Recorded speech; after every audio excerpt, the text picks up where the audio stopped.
Hello team, welcome to another ATP Geopolitics video with myself, Jonathan MS Pearce. Ukraine war, I guess breaking news update for the 14th, almost the 15th, will be the 15th of February 2025 by the time this finishes, because it's almost midnight UK time, and this will go on for a little bit because there's a lot to talk about.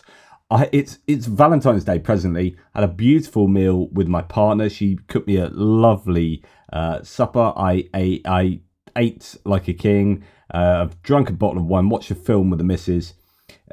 She's gone to bed. I'm watching, because I'm that cool, watch Newsnight on BBC, and I was like, I've got to talk about this. And I was going through all my sources, just going, I can't not talk about this because it is super current. And it's also just indicative of pretty much everything that's happened in the last, I guess, week. We have had the Munich Security Conference, and JD Vance, the Vice President, has appeared there. And it has been pretty controversial. Now, I know many of you will be like, oh, for frick's sake, you're so anti-Trump, you're so biased, blah, blah, blah, blah. If I am, then so is the rest of Europe at the moment. There's quite a unity at the moment in Europe in terms of the American positioning and whether that is justified and actually what's going on. And what it appears today, from my point of view, is that JD Vance, with his kind of Muskian, Trumpian, MAGA ideology, has come to Europe and said, right, very similar to what Trump said in terms of like, the enemy isn't Russia or China, the enemy is from, the biggest enemy in the US is from within. That's what Trump said on the campaign trail. And that's essentially what JD Vance has just come to Europe and said. So he's trying to export a MAGA Trumpism to Europe, and it's not gone down well. It really hasn't gone down well. I've just watched Newsnight, and it was fascinating. The views all over the internet from Europeans is that it was a really poor showing from JD Vance, Vice President. He essentially said, you know, the biggest threat for Europe isn't Russia, but it's free speech, and it's etc., etc., which looks rather like what he said when the EU were looking with their Digital Services Act to regulate Twitter. Vance said, was it a month or two ago, said, if you regulate Twitter, we'll pull out of NATO. He's come to the Munich Security Conference and he's basically done Elon Musk's bidding. This sounds conspiratorial, but it's essentially what's happened. And we'll come on to, in fact, Lord Sumption has just said on BBC Newsnight exactly that speech by JD Vance was pretty much written by Elon Musk. That was pretty fascinating to hear a former Supreme Court judge in the UK say that. Anyway, here we have the key of independence saying US Vice President JD Vance has stunned those watching on February the 14th when his speech at the Munich Security Conference turned into a searing attack on Europe's ideals and a call to embrace far-right political parties. So he's also doing the Muskian thing of essentially playing to an AfD audience, really, trying to generate a resurgence of the far right in Europe. It really is that. I mean, there are hallmarks of 1930s going on really at the moment. Politico have an article which we're just going to go into. Guy Verhofstadt, the former Belgian Prime Minister and EU linchpin, has said, is this the US speaking or Russia? So that's how it's gone down. It's like JD Vance, the American Vice President's come to the Munich Security Conference in Munich, in the heart of Europe, and we can't work out whether he's speaking for Russia or the US. So thank you for the lessons, Mr. Vance, but if you speak of democracy while supporting Europe's far right, you have no legitimacy.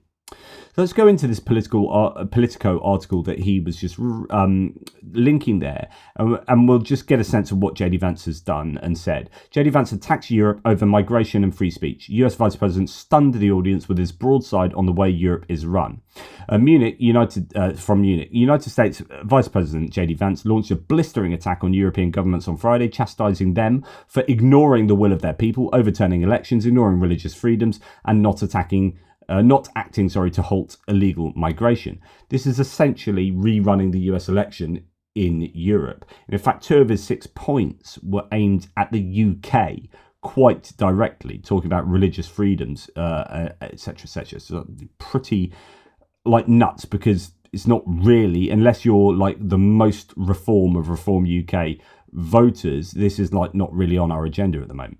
It was a US-style MAGA red meat speech that eschewed detailed discussion of defence and security, which is kind of the point of the Munich Security Conference, right? The topic of the Munich Security Conference. Vance instead hit on some recent hot-button cultural issues, from abortion laws in Britain to the recent election in Romania. I mean, honestly, this was just really poor form. Quote, "The threat that I worry the most about vis-a-vis Europe is not Russia. It's not China. It's not any other external actor. And what I worry about is the threat from within. The retreat of Europe from its own, from some of its most fundamental values shared," and he put his hand on his kind of chest then, "with the United States of America." It was clear that this is a very different administration from the transatlantic White House of former President Joe Biden, says the article. And then continues with a quote from Vance. "In Washington, there is a new sheriff in town. And under Donald Trump's leadership, we may disagree with your views, but we will fight to defend your right to offer it in the public square, agree or disagree," Vance said, adding, "Dismissing people, dismissing their concerns, shutting down media, shutting down elections protects nothing. It is the most surefire way to destroy democracy. If you're running in fear of your own voters, there is nothing America can do for you." Now, this is absolutely terrible, because he's essentially saying democracy's died in Europe, right? Whilst you're looking at the US and seeing the absolute like dumpster fire that's going on over there, and you're thinking, really? You've come here to freaking lecture us on democracy? And he's like pointing fingers at Romania. Hang on, Romania had to postpone their presidential elections because of Russian interference. They actually stood up for democracy, said we're not having interference, which is more than Trump did in 2016 to 2020, when he overruled his own intelligence services, went to Helsinki, came out the meeting with Putin and spouted pro-Russian narrative over and above his own intelligence services that were worrying about the international interference in American elections. So it's just entirely wrong. Romania did exactly the right thing. And actually, all of you on my channel have agreed with that. No matter where you sit on the American political spectrum, if you're supportive of democracy, we all understood that Russia interfered in the presidential elections in Romania, and they rightfully postponed them and then did an investigation into that. That's what you should do. So, but JD Vance comes along and then attacks Romania for doing that, and then lectures us on how, you know, we're anti-democratic. It's just incredible. Vance's comments brought the audience of policy wonks and defence experts to a standstill. And then subtitle Culture Wars. His speech focused largely on culture war issues and populism. So par for the course at the moment, isn't it? With Vance accusing European governments of what he called European Union commissars of being more interested in stifling free speech than in providing security for their citizens. Absolute nonsense. In one case, he slammed the UK, highlighting the case of anti-abortion activist Adam Smith Connor, who was convicted last year of breaching a safe zone for praying near an abortion clinic. He also lambasted Romania's top court for its November decision to overturn the first round of that country's presidential election after far-right presidential candidate Călin Georgescu was accused of benefiting from the illegal Russian-style social media campaign. Quote, "When we see European courts cancelling elections, they didn't cancel it, they postponed it after doing an investigation, rightly freaking so." So this is disinformation from Vance on a massive platform here. Really problematic. When we see European courts cancelling elections and senior officials threatening to cancel others, we ought to ask whether we're holding ourselves to the appropriately high standard, Vance said. He attacked high levels of migration, touching on the same themes that animated Trump's return to power in the United States. He said he was praying for the victims of Thursday's attack in Munich when a migrant drove a car into a crowd, injuring 28 people. Quote, how many times must we suffer these appalling setbacks before we change course and take our civilization in a different direction, Vance said, adding that the number of immigrants from non-EU countries who entered the bloc doubled from 2021 to 2022. This was, quote, the result of a series of conscious decisions made by politicians all over the continent, Vance said. Taking an absolutist view of free speech, Vance said, quote, I believe deeply that there is no security if you are afraid of the voices, the opinions and a conscience that guide your very own people, which is insanely hypocritical since the White House has just cancelled 8 different news organisations, moved them out of the Pentagon and moved 8 of their own news sources into the Pentagon. I mean, it's just rampant hypocrisy going on from JD Vance. Just absolutely blows my mind. AP, the Associated Press, was just not allowed into a signing of an executive order because they wouldn't kowtow to the White House in calling the Gulf of Mexico the Gulf of America because, lo and behold, the Associated Press have an international audience and no one outside of the White House calls that the Gulf of America. So don't come to Europe and lecture us on freedom of speech when you are in an authoritarian way exhibiting censorship in your own backyard. Anyway, next subtitle, stunned reaction. The speech caused consternation in Munich, where the audience had been expecting some clarity on the US administration's recent confusing comments on reaching a peace deal in Ukraine, its views on Russia and whether US troops will be pulled out of Europe. So there's been rumours about Vance possibly coming to Europe to say they're going to pull troops out. Like I talked about bases being maybe kicked out of Europe by Europeans. Actually, there were rumours that the US was going to pull troops out of Europe. But also, here's Politico saying exactly what I said in the last couple of videos, that there's massive confusion in the American administration's approach to Ukraine. The left hand doesn't know what the right hand is doing. And you've got the idea that they should be not allowed into NATO, and then rowing that back and saying, well, actually, that's still on the table, that you can't have your 1991 borders, and then that was rowed back. And you've got these different camps within the Trump administration, and Politico here is talking to exactly that problem. Nuts was the reaction of a former US ambassador to NATO, Ivo Dolder. It's, quote, it's not the kind of language you would expect in 21st century, and certainly not from the US Vice President at Europe's most important security conference, he told Politico. Dolder and Vance also missed an opportunity to explain the Trump team's positions on Ukraine talks with Russia. Quote, all he said is we believe there should be a peace at some point, and that's it. The question of territories and borders, the question of security guarantees, the question of sanctions and their future, the question of support for Ukraine and its future was not mentioned at all. What's the freaking point of him being at a security conference if he's just going to come and slag off Europe and then leave? But not all found the speech so objectionable. Elon Musk, Trump's billionaire advisor, was ecstatic, posting on X, "Make Europe great again, mega, mega, mega." We'll come on to this in a second because, as you'll hear from John Sunchin, it looks like Elon Musk actually wrote the speech.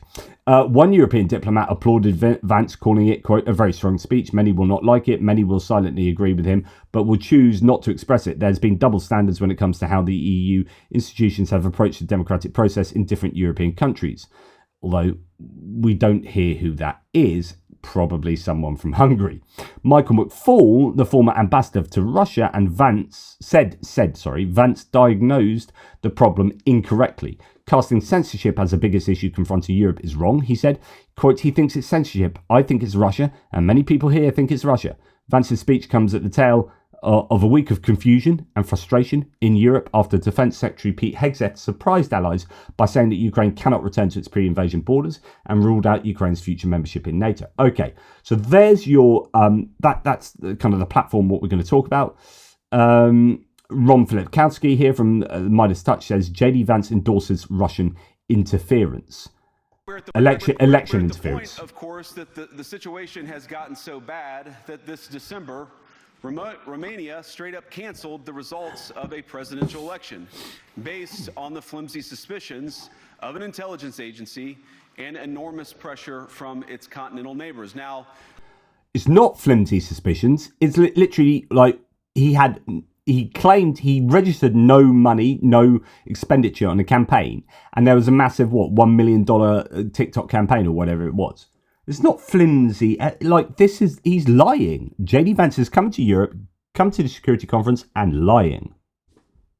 Point, of course, that the situation has got canceled the results of a presidential election based on the flimsy suspicions of an intelligence agency and enormous pressure from its continental neighbors. Now, as I understand it, the argument was that Russian disinformation had infected the Romanian elections. Yes. But I'd ask my European friends to have some perspective. You can believe it's wrong for Russia to buy social media advertisements to influence your elections. We certainly do. You can condemn it on the world stage even. But if your democracy can be destroyed with a few $100,000 of digital advertising from a foreign country, then it wasn't very strong to begin with. Now, the good... Hilarious. There was like 3 people clapping in that whole place, right? 3 people clapping who would be probably Hungarians and Slovakians.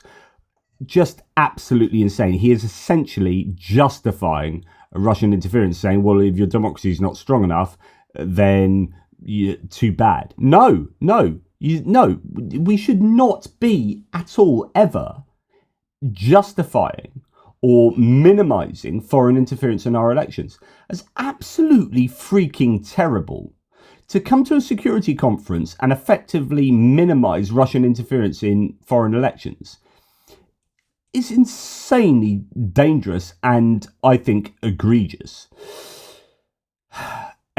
And to that, that same clip, Jürgen Naudit says it's called the Munich Security Conference, not the Elon Musk platform. Absolutely on point there. If American democracy can survive 10 years of Greta Thunberg scolding, you can survive a few months of Elon Musk. And again, this is just, I don't know, it's just poor form, this. I really think it's, well, you'll hear in a second John Sumption calling it silly and immature. And expressing opinions isn't election interference. Even when people express views outside your own country, and even when those people are very influential. And trust me, I say this with all humor, if American democracy can survive 10 years of Greta Thunberg scolding, you guys can survive a few months of Elon Musk. But what German democracy... I love the fact he paused there expecting laughter and there was like one person harumphing a little bit, one person just sniggering.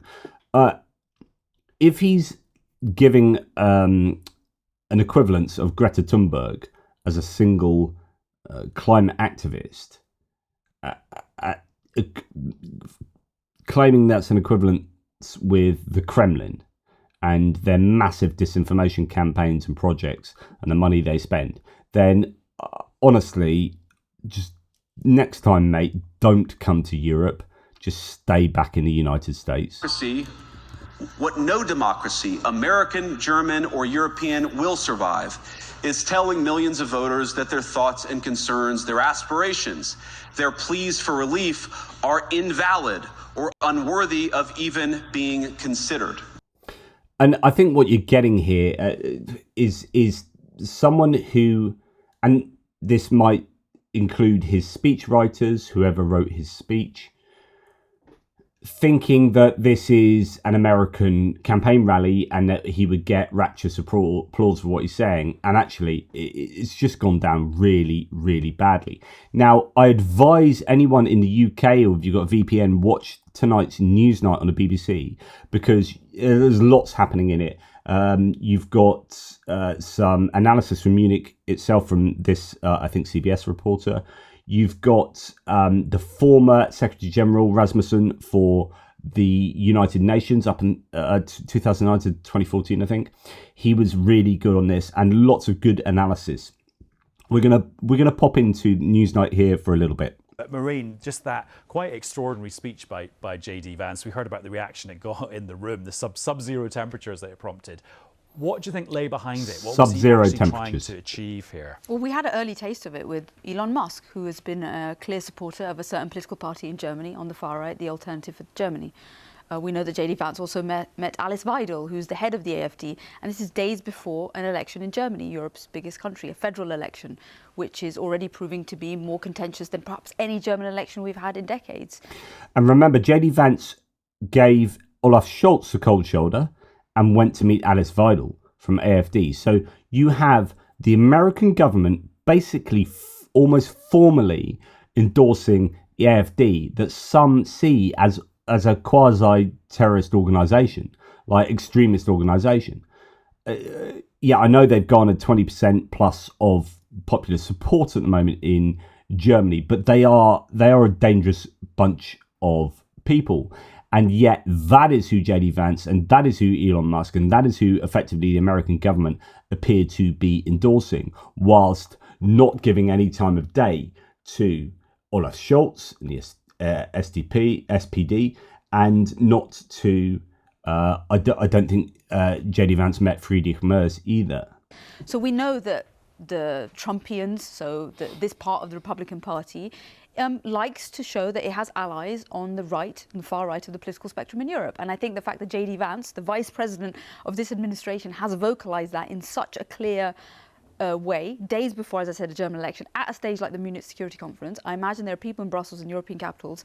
This is, a nightmare scenario for them, that their domestic politics, that their democracies are being politically interfered with by the US president and his closest official. But is Vance doing that interfering, as you put it, because he likes the idea of having like-minded people in power in Europe, because he just likes it? Or is there some kind of deeper kind of strategy here? There's a reason to foment this sort of stuff? I think he'd say I think you have to think about Trump's strategy as a way to preserve American unipolarity in the world, economic, military and political. And as you said, having allies in European capitals, there are a few already, Viktor Orban being the most prominent. And if you can get similar types of allies on the same types of political spectrums in Germany, in France, in Italy, you could argue that's already the case, in the UK with reform, that is a way to preserve American unipolarity in whatever way that Trump seems to perceive. Divide and rule. Exactly, and it's something that I think the Europeans are uniquely vulnerable to at this particular time, and I think that is a vulnerability that this administration is definitely going to be, poking at for many, many years to come. Fascinating. The Americans already. Fascinating analysis there from a journalist who is, not particularly on the left or anything. She's writing for the Times, and that is a right-wing newspaper, Murdoch newspaper. So, that's worth taking into account. Anyway, sorry, I've just got it to the wrong point. Just yesterday, it's called The Challenges of Democracy. Do you think you and J.D. Vance have got some of the same challenges in mind, actually? I doubt it. I mean, the speech was silly and immature. Democracy and free speech are certainly under challenge in many European countries, but if you leave Viktor Orban's Hungary out of it for a moment, the challenge is not coming from governments, and these criticisms are pretty rich, coming from a president who is quite uniquely authoritarian. Although I've accepted that democracy and free speech are under challenge in our countries, they are under challenge in a much bigger way in the United States, and his boss is the man mainly responsible for that. That's absolutely excoriating of the United States here. So this is Lord Sumption, a former Supreme Court judge and historian, saying, and who's actually saying, do you know what, free speech is a bit of a challenge, but it's more like cancel culture in Europe, which is not top down. That is a kind of peer problem where you're getting, shut down by people, your peers on Twitter or wherever. The classic kind of culture wars, hot potato that people have been whinging about for a long time. But he's saying, look, that's not a government thing. We're not getting silenced by government here. But actually, that is what's going on in the US. And he's saying, like, it's rich for J.D. Vance to come and lecture us on freedom of speech when you actually have to look over there. And that's an authoritarian top-down approach to what you can and can't say. And over here, it's more like a bottom-up approach. Maybe a similar issue, but completely different diagnoses of what's caused that. Where are our challenges coming from? I think that there is a large minority of people, particularly among the young, who don't accept the basic premises of democracy and who don't accept free speech. The challenge to free speech is not actually coming from governments, it's actually coming from the pressure of opinion from our fellow citizens. And that's a much more difficult thing to deal with than the pressure coming from governments. Basically, I actually think that's somewhat overblown, and actually it's kind of a problem that's less and less at the moment now than it has previously been. I think the changes in social makeup cause these kind of bumps in the road, and I think that bump is now not so much of an issue as people perceived it to be a couple of years ago. What we call cancel culture, the rule of the mob. Well, that's part of it, but it's a problem that goes back to the origins of mass democracy. That conformity is the instinct of many other people, many of our fellow citizens. But listening to you, I know you said that you and JD Vance do not agree, but it sounds like you're naming the same problem, but just naming different culprits for it. Yes, absolutely. That is what's happening. But I'm also seeking to point out that actually the country which has gone furthest in destroying these values is the United States.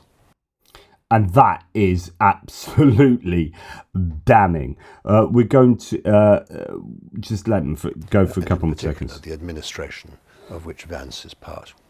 So he's saying like the United States and Vance's administration, Trump's administration, is far more of a culprit for that kind of behaviour than anyone in Europe. Now, there's some more interesting analysis just here. We're going to go on to that. Well, can you see a world where actually the EU member states and NATO members would agree to this huge open-ended deployment? Well, I think we have to think about the multiple other issues that Trump is also threatening the Europeans with. This is not just about their military, their fiscal situation, their defense.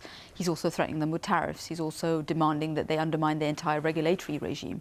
So this is a three-pronged attack. Four, if we add the politics or the domestic politics into it. And there will have to be a calculation for countries about which ones are willing to provoke the ire of Donald Trump. And that includes many European countries too. Maybe we'll talk about the tariffs, but the way he wants to apply them, again, is a divide and conquer strategy. We know that this government, the UK government, is more willing to be more conciliatory to Trump because we'd want to do a deal to protect our companies from tariffs. And would we then want to be part of a coalition of willing countries to send troops if that means that reneges? We know that Donald Trump thinks about deals in heterogeneous sort of ways. So any area is something you put on the table. If you give me a deal here, I'll give you some slack there. That's how he sees the world. And this is a much more complicated world than, I think, as we both know, there's a slightly legalistic way that the European Union thinks about its own treaties and its own responsibilities. And Trump is throwing everything into the mix. And when it comes to defence, hasn't there been a bit of movement on the EU side about how they kind of account for defence spending within their own rules? Yes, so we heard today from Ursula von der Leyen, the Commission President, that defence spending will now be a carved up area which will not count towards the other fiscal strictures that Brussels applies on its member states. This is a pretty unprecedented thing to happen outside of a live conflict area or an emergency. The last time this happened was during the pandemic. Oh, so is this the idea that your deficit doesn't include how much you spend on defence, so you don't get a slap on the wrist for your deficit being so your too debt high? And deficit will no longer be taking account of your defence spending, so ultimately you'll have free rein. But the reality is that might be good news for some countries, but the truth is they're fiscally constrained because they'll have to borrow a lot of this money or tax their citizens, and both of those are pretty pernicious options for so many large countries like France and Germany. So interesting that there are some moves within the EU to change the way that defence expenditure is understood and carried out, and that could, in the end, it's designed at least to help Ukraine. So we'll have to keep an eye on that. And the last little bit we're going to see here from this, I think, fascinating news night concerns. Well, actually, the stimulus for this part was a statement from Trump in the White House that Keir Starmer is going to be visiting him in the White House over the next couple of weeks. That's imminent. He's had a phone call.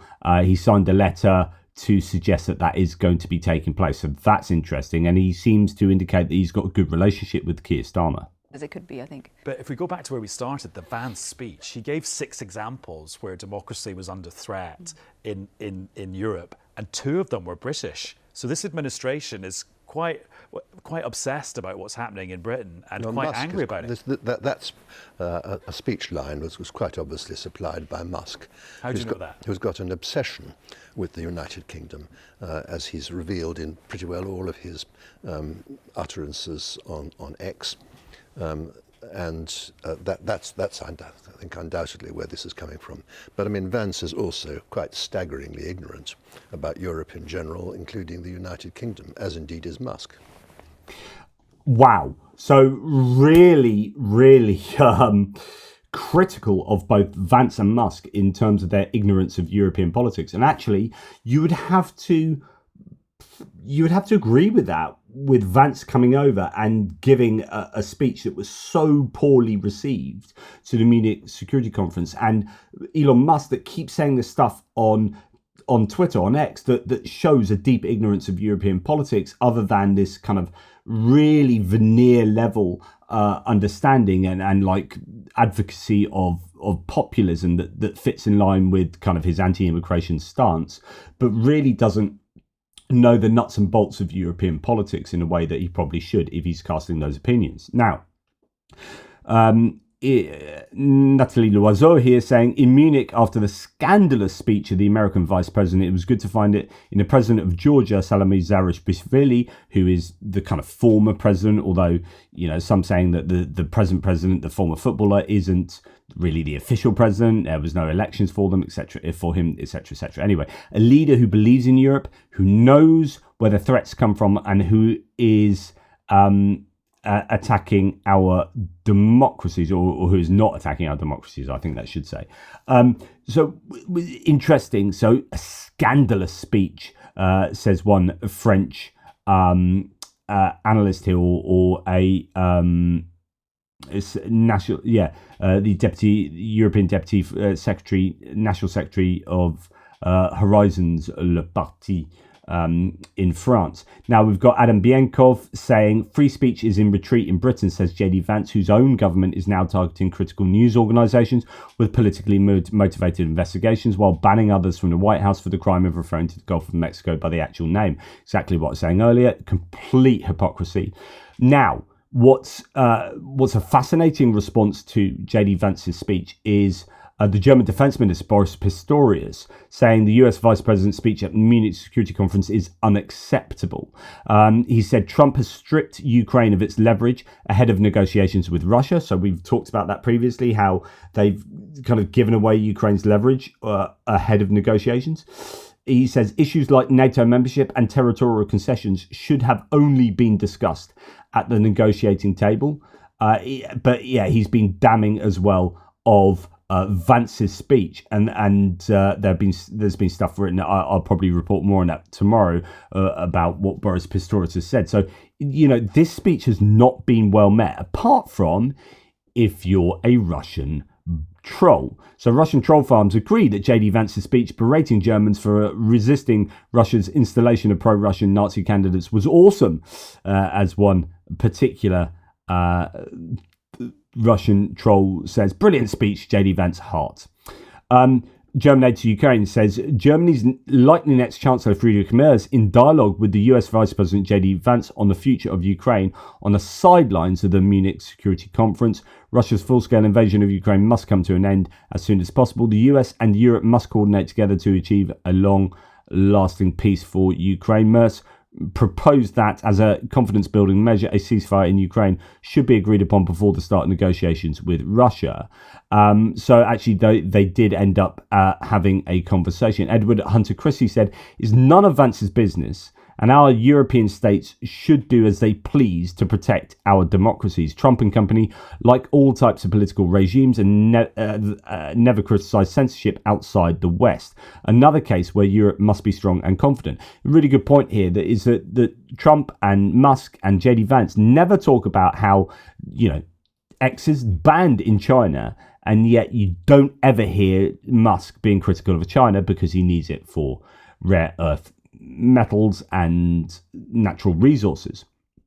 But of course, China, India, Saudi Arabia, these places never criticized by these people, but have far harsher censorship and free speech regulation and rules than the European Union. It's a complete double standards. Noah Barkin here says, Vance delivering a lecture to his European hosts. The threat he worries about most in Europe is not from Russia or China, but from within. He points to the cancellation of the Romanian election and threats by EU commissars to shut down social media companies. And that's the point. It's about regulation of Elon Musk's Twitter. That's really what he's whinging about. Max Becker says, after JD Vance's speech today at the Munich Security Conference, I think I will change my possible PhD project to gaslighting in international politics, a new approach for transatlantic relations. Ouch.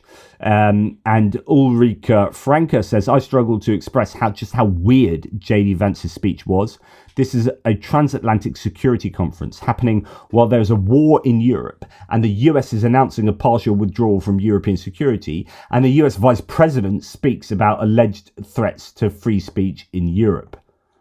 Edward Hunter Christie reacts to that, saying self-referential American nationalism, their projection of their domestic politics, which is what I said at the beginning of the video. And they want us to emulate their nonsense. We need to draw some lines in the political sand here. Phillips O'Brien says the Trump administration is being so objectionable that it actually seems to be doing some good in pushing Europeans to act. It's reacting to Minna Alanda saying Nordic-Baltic joint statement on Ukraine has just been published. Good to see the coordination has been swift and unhesitant. So there's a statement from Nordic countries saying, and this is in contradiction to what Trump has previously said, Hegseth as well. We stand fully and firmly behind Ukraine. Ukraine must be able to prevail against Russia's war of aggression to ensure a just and lasting peace. The outcome of the war will have fundamental and long-lasting effects on European and transatlantic security. Our priority now is to strengthen Ukraine. Our countries are some of the largest per capita contributors to military assistance to Ukraine. We will further bolster our support. We are engaging with Ukraine, the United States and all our NATO allies and EU partners on how to achieve peace through strength. We fully commit to the sovereignty and territorial integrity of Ukraine. Ukraine should be given strong security guarantees. Ukraine and Europe must be involved in any negotiations to achieve just and lasting peace. We are investing strongly in our own defence. We are determined to further strengthen our collective security and defence and to shoulder our responsibility for peace and security in Europe. So really strong, I think, rebuke there of the American positioning previously in the week. And then we've got Natalie Tocci saying, I guess the only silver lining in this is clarity. There's no point in trying to establish a working relationship with the Trump administration. Better get on with it and act on the grounds that we're alone. Hashtag Munich Security Conference 2025. And Edward Hunter Christie then says, I disagree with Natalie Tocci. Unless and until Trump actually destroys NATO, and he still might, we need a smarter policy than just dropping the US. We need a mix of collaboration and resistance. We Europeans, together with American anti-Trumpists, must be a smart countervailing force. Interesting difference of opinion there.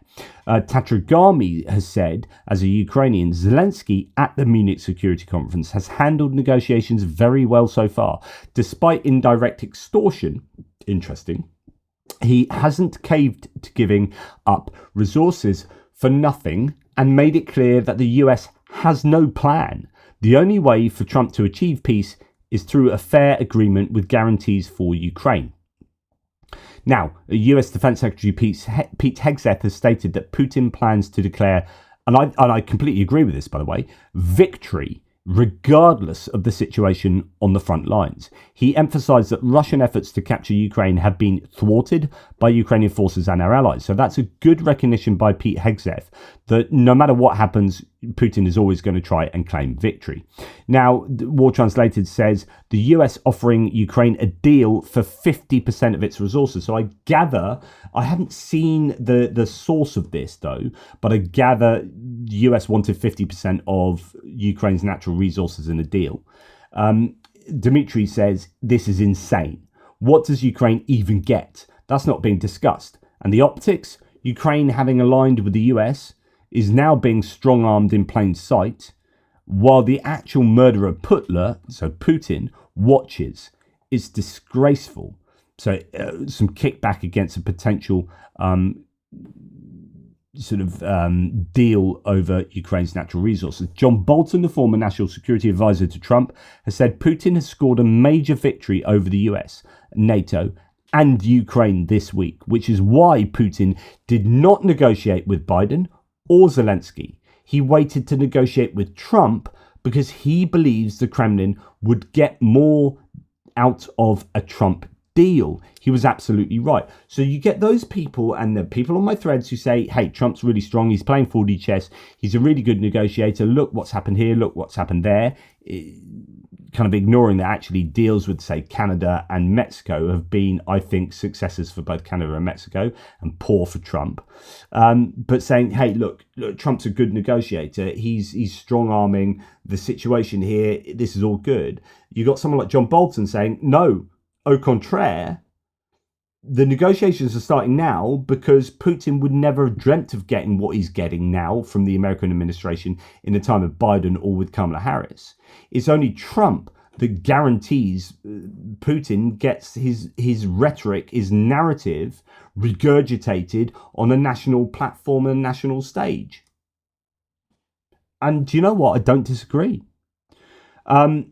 So to continue with some of this reaction to what's going on, both with Trump and Hegseth and now JD Vance, the UK Ministry of Defence, according to the Times newspaper, there was disbelief in the MOD. Quote, some of us were like, the Ukrainians haven't fought for 3 years, lost their sons and daughters only to be cut out of discussions on their future, said one defence source. I mean, if I was them, I would give Trump the same message as those on Snake Island. Go fuck yourself. Wow. So the UK MOD saying that, and I love this headline, Trump's Russia-Ukraine peace plan, quote, has gone down like a bucket of cold sick.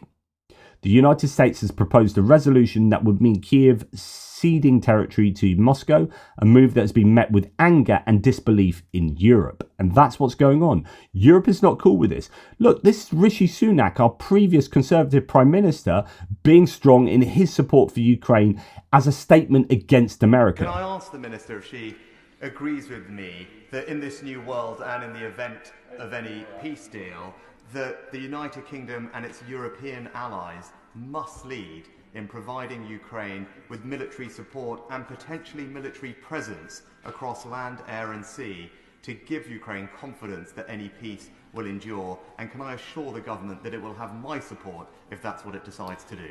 I love this. This is complete cross-party support for Ukraine. It's saying, look, and this is very pointed, by the way. This is a former Prime Minister of the United Kingdom saying, after the US is looking like not supporting Ukraine, saying, can I get assurance from my new government in the UK that we will continue to support Ukraine and we'll put them first in negotiating and blah, blah, blah. And I will support the government in that endeavour. That's absolutely brilliant. As Artois says here, the UK is in a somewhat unique position in that all of the major parties are ironclad in their support of Ukraine. And I love this. I love this about the UK. Starmer has the political capital and the time required to really take the lead. And that's true because he's got now like 3.5 years left of leadership. That means increasing defence expenditure, making support to Ukraine and working closely with the EU on victory. Then we have Starmer himself reiterating UK support for Ukraine's NATO membership following US dismissal. So UK Prime Minister, according to Kyiv Independent, Keir Starmer reiterated Ukraine's, quote, irreversible path to NATO membership. So bearing in mind, Trump's just come out, or Hegseth's just come out and say NATO is a no-go for Ukraine. And Keir Starmer comes out and says there's an irreversible path for Ukraine into NATO. Wow. honestly, this is big. So, to NATO membership during a news conference yesterday, just days after the United States declared that Ukraine's accession to NATO was not a, quote, realistic outcome of peace negotiations. Quote, my position is the NATO position, Starmer told reporters. This was discussed at the summit that we had last year in Washington, where it was agreed amongst all NATO members that there should be an irreversible path of Ukraine to NATO membership. Really important. And then we've got George Monbiot on Question Time in the UK. So he's a Guardian journalist, but he's quite a famous journalist in the UK. Either Donald Trump is siding with the aggressor against the aggressed because that's the kind of guy he likes. He's attracted to his fellow tyrants, or he is the world's worst negotiator because he has given away those trump cards right at the beginning of the process. I think it's both. And we are seeing a transition here, but it's not for the reasons Matt's talking about. We're seeing a transition away from a broadly democratic world towards a broadly despotic one. I absolutely agree here, and I get really frustrated when you guys, some of you guys, a couple of you guys, just consistently accuse me of being anti-Trump and anti-this and anti-that. It's like, okay, but literally all of these other people are saying exactly the same things, and most of these other people are far more knowledgeable than you and I. And most of these other people are people in diplomacy in Europe, like saying this stuff, and in NATO, former NATO Secretary Generals. And if they're saying that, then I think I'm justified in saying similar things. And I'm saying them separate to them saying them. I'm not saying them because I've heard them saying it. This is just coming from my own general stream of consciousness. And it just so happens that these guys also agree. So don't accuse me of Trump derangement syndrome. My analysis, I think, is thoroughly justified. He obviously was democratically elected, Donald Trump. Very And interestingly, he's getting a pretty sound round of applause there from so if you understand BBC Question Time in the UK, they have to pick the audience as being representative of the parties being represented. So they have a panel that's a cross-party panel. It can't be biased. It's a cross-party panel, including MPs and people like general analysts, and then the audience is selected based on their support for different parties as well. So to have a generally well applauded point means that there's cross-party support in the audience as well as, you know, if that is the case in the panel. Having tried to overthrow the results of a previous democratic But this time he was comfortably... he was, no question. But he will do everything he can to turn this into an authoritarian state. He's very attracted to people like Putin. He sees Putin as a kind of model for the government that he would like to pursue. And indeed, in some respects, he is already pursuing that. Give Putin what he wants. And already Trump has basically said, you can have what you want. Ukraine's not going to be a member of NATO. There's not going to be any territorial concessions back to Ukraine. And that says to Putin, right, Moldova next. Who knows? Romania, maybe. Poland. Let's have a look at those Baltic states. What about Matt's points, which is, you know, Ukraine was in a state of slow losing, you could argue. Because it wasn't getting enough money and enough weapons to really defeat Russia. And meanwhile, thousands and thousands of people are dying. I mean, Matt's point is, at least he's doing something, and he's in your view, showing strength. Well, there are Chamberlains in every generation. Oh, here we go. And this is appeasement. This is direct appeasement of an aggressor, of someone who... Just a moment. This is direct appeasement of someone who has moved into a sovereign country, seized its territory, sought to seize the entire country. And it's as if, you know, he'd come to the UK, he'd occupied Kent, Surrey, Sussex. And then somebody else like Donald Trump comes along and says, yeah, fine, guys, just live with that. No trouble at all. These people who go on and on about sovereignty, say they're the defenders of sovereignty. When it actually comes to the crunch, they will sell anyone down the river. So, George, sorry, you haven't answered my question. Berating everybody as Chamberlains. How do you solve the war in Ukraine? What's your solution? We have to help Ukraine just keep defend going. itself. Just keep going. Yes, that's what Ukraine wants to do. For 13 billion this is what Ukraine wants to do. Ukraine does not want to surrender on Trump's terms. It is up to Ukraine. So there you go. And anyone who cares for a democratic world order, anyone who cares about stopping aggression and expansionism should side with Ukraine trying to defend its sovereign territory. Stick that in your pipe and smoke it, stupid man on a panel. Yes, 100% agree. So, Paul Mason, who, interestingly, Jonathan Fink had on a panel sometime back when he had a Labour guy, a Lib Dem guy, and a Conservative guy. Mason Gifford, actually, Conservative. Forget the Lib Dem guy. They're all really good on the panel. Paul Mason represented Labour on that. Hegseth's Ramstein speech is a watershed moment for Europe. It means that USA is no longer a reliable ally, even if its democracy survives. But Hegseth is right on one thing.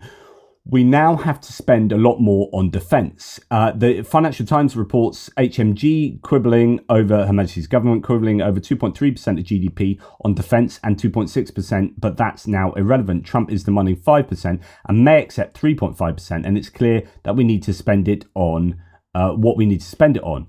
Without the USA as an ally primarily committed to European security, we need Europe to own strategic enablers, satellites, heavy lift, AWACS, carriers, and a reliably independent nuclear deterrent. There is no way on earth to fund rearmament from taxation. The Baldwin-Chamberlain governments didn't even try. They borrowed to invest, and doing so will require a rethink of UK's fiscal and monetary regime. Has Labour been there before when in power? Yes, it has. Here's Attlee in September 1950 in a speech I suggest all Labour MPs sit down and read as they digest the impact of Hegseth and Trump's bombshell. And remember, Attlee post-war created the NHS, our National Health Service, as a universal healthcare system at a time when we'd just spent an absolute bucket load on the Second World War. So the idea here is it can be done. But he talks about how Trump wants to raise defense spending to 5%, but then we hear that Trump actually wants to cut it in half. And we'll come on to that in a second. And just to remind you, like, there are some people like David D, and I've mentioned him yesterday in a similar vein, who is a massive staunch Republican, absolutely anti-Biden, anti-Democrat, but is a really strong support of Ukraine and he's one of these military sources on Twitter that I've referred to before. Here he says, JD Vance is not making any friends in Europe, going there to talk about Ukraine and taking a shit on nearly every country, but not Russia. And that's the point. He didn't take aim at Russia at all. In fact, he allowed for Russia to interfere in European elections. And David D then says, this week has been far more devastating for the US military than any loss on a battlefield in the last 30 years. Quote, we can't take on the Russian Navy. What the F is wrong with this guy? And this is again, this is Pete Hegseth, who had said at a previous speech this week that the US Navy wouldn't be able to compete with the Russian Navy. And yet you've got the Ukrainian Navy basically sinking most of the Black Sea fleet. But the US Navy couldn't do jack. And that's Pete Hegseth, the Secretary of Defense. So David D's like, hang on, what are you doing talking down your own Navy here on a global platform and saying that to Russia? Absolutely insane. David D then saying, I hope Musk understands that when Trump is out of office and the Dems are back in charge, he is going to go to jail for life. And, you know, for a Republican who's broadly in sympathy with much of the action of these guys or the ideology to some degree of these guys, that's really significant. Now, again, if we go now to finish off this video, let's go back to Trump, who is yet again regurgitating Putin talking points. Russia's taken over a pretty big chunk of territory, and they also have said from day one, long before President Putin, they've said they cannot have Ukraine be in NATO. They said that very strongly. So rather than him saying we don't want Ukraine in NATO for whatever reason, I can't for the life of me think what that would be. He's going, but Russia don't want Ukraine in NATO. Who gives a freaking crap what Russia want? Like, this is not, what are you doing? Just always talking about what Russia wants and saying, giving that the time of day and then not appealing to what Ukraine want. Whose side are you on? I'm so tired of people defending Trump, but thinking that he's somehow good for Ukraine, that somehow he's got Ukraine's best interests in mind. He doesn't. And do you know how we know that? Because he says so. Listen to his freaking words. I actually think that that was the thing that caused the start of the war, and Biden said it, and that was what caused the start of the war, NATO expansionism. Zelensky said it, and I think that was one of the reasons. Zelensky's not said that. Biden's not said that. Long before Putin, they said you cannot have Ukraine going in any way into NATO.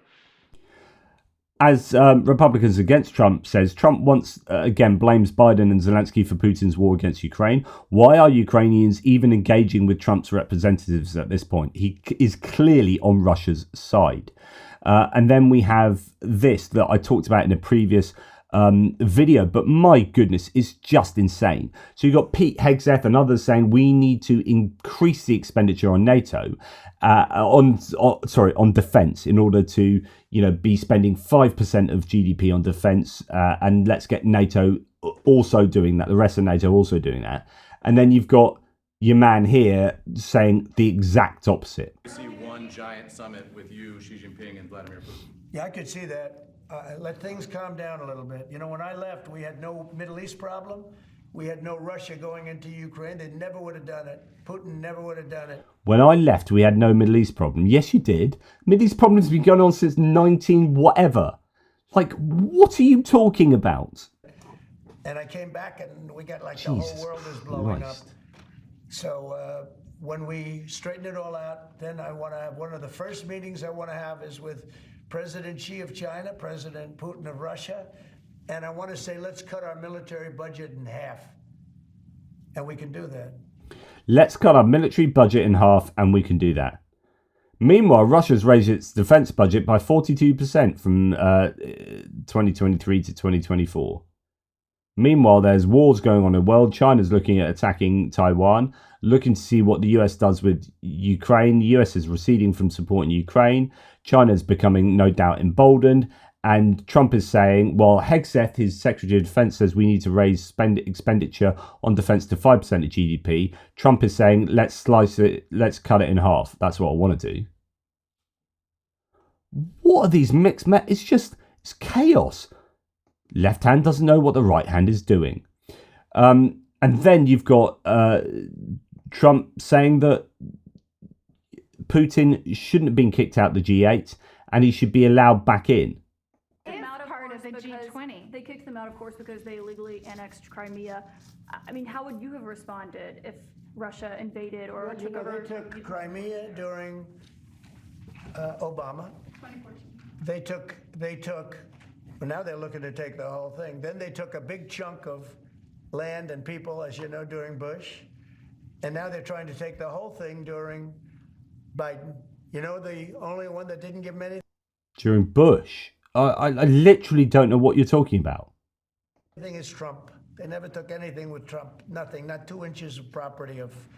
They literally did. They were fighting your entire tenure from 2016 to 2020. This is just an outright lie. He said Obama, then Bush. Bush was before Obama. What are you talking about? And the only person they didn't take any land with, not even an inch of land, was when I was in charge.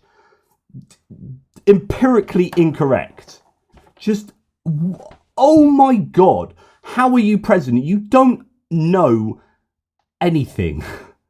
Land. But Crimea was Obama. And then Bush gave him a lot, if you remember. And then, in fact, it's a sort of a standard little phrase. And Biden's giving them everything because this is a war that shouldn't have been had.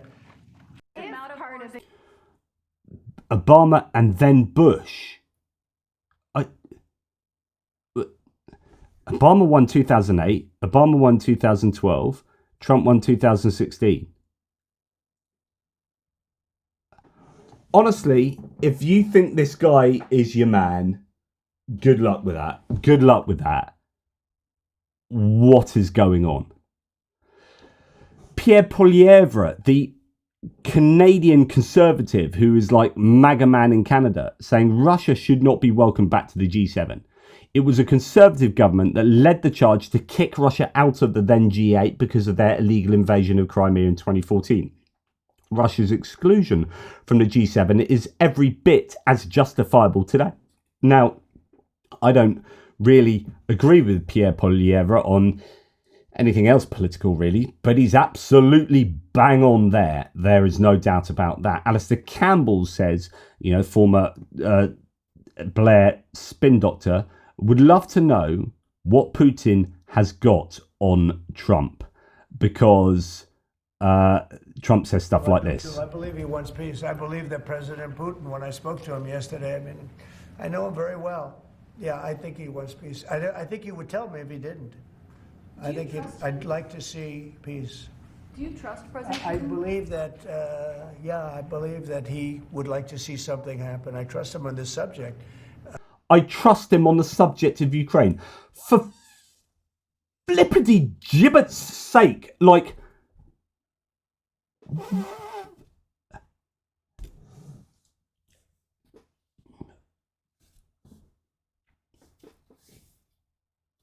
If you are the leader of the US and you have anything approaching a grasp on global history and the history of Ukraine and Russia, or Russia with Georgia, Russia with Chechnya, Russia with freaking anyone, and you say, oh yeah, I trust them in this context, I trust them in this, I trust them with kind of war, then I agree with Alistair Campbell. I would love to know what Putin's got on you, because you are an agent of Putin. And I go back to my usual supporters of Trump, your Andy S's and whoever else in the comments, and say, you really agree with this? And you think this is your man?